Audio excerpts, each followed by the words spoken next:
Tell them say we cover the world like Google. Uncle Peng Peng Luke living in Bugle. This is the Peng Peng podcast. Let's talk about music and sports. Koffee, blessings. Bless, respect. Good to finally actually meet. We met once for 5 seconds at Ali Pali when you were singing with Chronics and Proto J. Yeah. Vibes. Where are you at the moment? So I'm in Kingston, Jamaica. I'm in Norbrook. You're back home? Yeah, just briefly. Okay. And then you going where?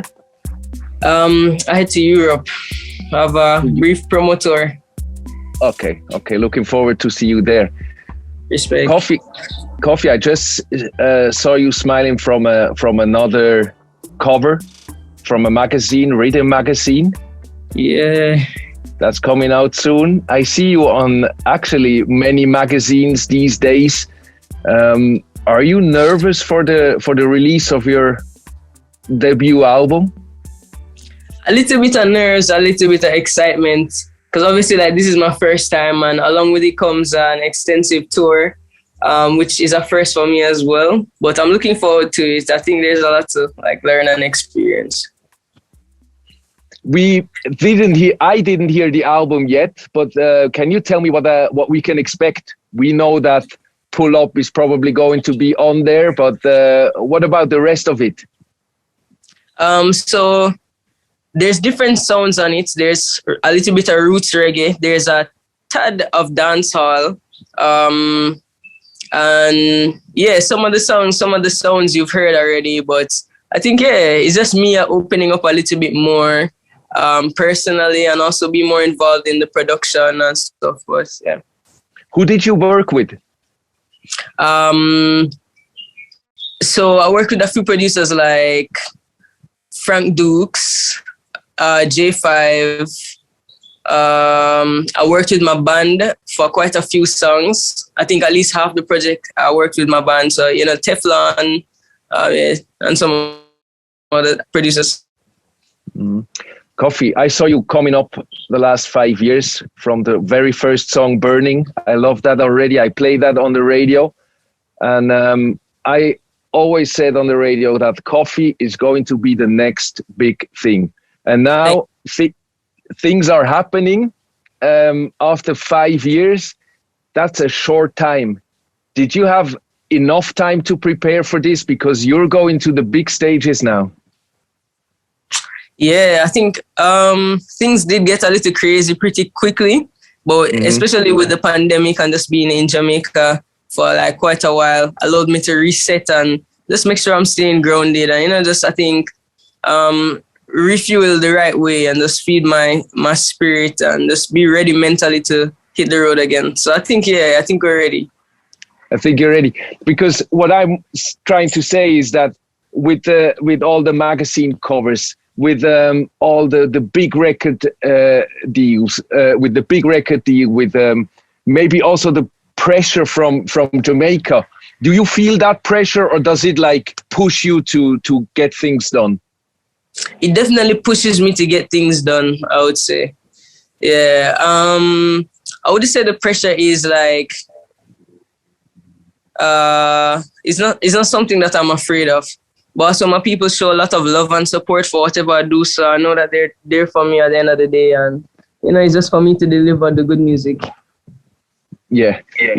Because the one thing is that everything I hear and see from you seems to be so easy. For me, it looks like Koffee doesn't have to work hard. Is that true? Or is there a lot of work behind your art? There's definitely a lot of work behind it. But the thing is, I have fun with it. So it comes across as easy, but there's definitely a lot of work behind the scenes. Do you rehearse? Oh, yeah. I'm actually about to head to a rehearsal. The only reason I'm not there yet is because it's a bit noisy there. So we wouldn't be able to do the interview. But it started at 12. I'm actually late. You're late for the rehearsal. That's what the musicians love, right? Waiting for the singer. No, they've started. They're doing their thing already.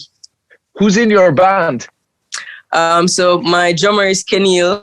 I'm not remembering the last name. Some of them also go by nicknames. My percussionist is Shaku Perks. My bass guitarist is Kawane. My keyboardist is Otmar, and my guitarist is Nicholas.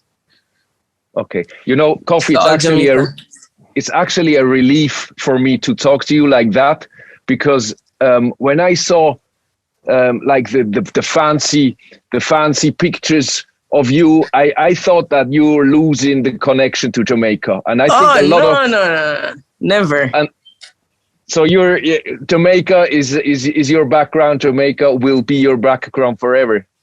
Yeah, for sure, and I think you will hear a lot of that on the project as well. You can't miss it. Yeah, also, that when I hear the songs, also Pull Up is straightforward Jamaican dancehall. I can't say anything about it. And I guess also the people in Jamaica were afraid that you're losing like contact, like some of the artists before you did. They always spend time in the States or in England and they never get home. But now you're back in Jamaica. So I think everybody can be just chill and say Koffee is still Jamaican. Yeah. I definitely, especially for this project, I wanted to tap into my Jamaican roots and resources a lot. So even it was my desire to shoot all the videos in Jamaica, but Pull Up ended up being shot in the UK just because of my schedule and where I was at the time. But we still had to get it done, so we just shot it there.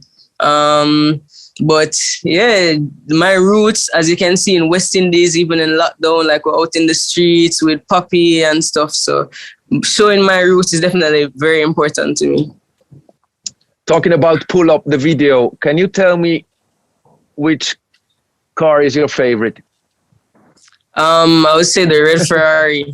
The red Ferrari. Yeah. Did you drive? Did you drive? No, I didn't drive. Okay, so you were just on the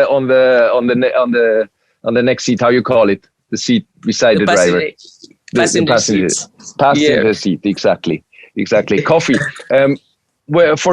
Are you still also working with the people that supported you before, like Chronix and Proto J and all those guys? Are they still around you? Are they still in the team? I wouldn't say they were a part of the team, but they were definitely always a part of my I would say my source of influence, advice, and just like, we've had conversations where we share experience with each other and just talk as artists, from artist to artist, and just have heart to heart. So they've definitely been there for me in that sense. Okay, and they're still gonna be there for you in the future. Yes, for sure. I just saw a little tour coming up in England, like you tour in stores. Yes. And I didn't see any festivals yet where you're announced. Are you going to play the big festivals in Europe this summer? Yeah, I think it's possible. My manager and I have been speaking about that, so you will hear more very soon. Okay. So we have to be patient, and we're looking forward to that, Koffee. One more thing. Can you tell me who's on Gifted, or like the featured artists, or is that a secret? There's actually no features on it. No future. No. No feature, man. No feature, or no future. No feature. Yeah. No. Really now? Yeah. Was that like a plan, or were you couldn't choose because everybody wanted to be on that album? I don't think it's about not being able to choose, but it wasn't like we never planned it like beforehand and say, okay, you know what, no features for this project whatsoever. But I think just in the creative process and the way I created all the songs, some of them with the band, we just decided together that what we had, like the 10 songs and the way I put them together and the way it flowed was like a good idea. And, none of the verses were empty or not. Like I completed all the tracks and everything. So I just decided I would keep it within that and not go too far, like outside of what would flow naturally. Okay. So you're not saying that nobody can fit your standards? Oh, no, definitely not. And I'll have features for sure in the future. So my future projects is like, yeah, it's not a no. Features aren't a no for me. Okay. I'm all good. All right. 1 week before your album, Shenseea is going to release her album. Did you talk to her? No, we haven't spoken, but I'm excited for that. Yeah. Yeah. Are you a fan? A Shenseea fan? Oh yeah, for sure. All right. And there's not a level of clash between you and Shenseea for the albums, who is going to do better or something like that?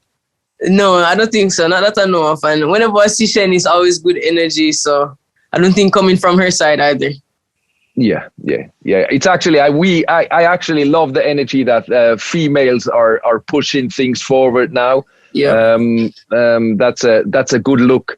One more thing, we have to talk about Jamaica, because from what I see that the COVID restrictions, they are opening up soon again, so tourists from Switzerland can fly over to Jamaica again as well.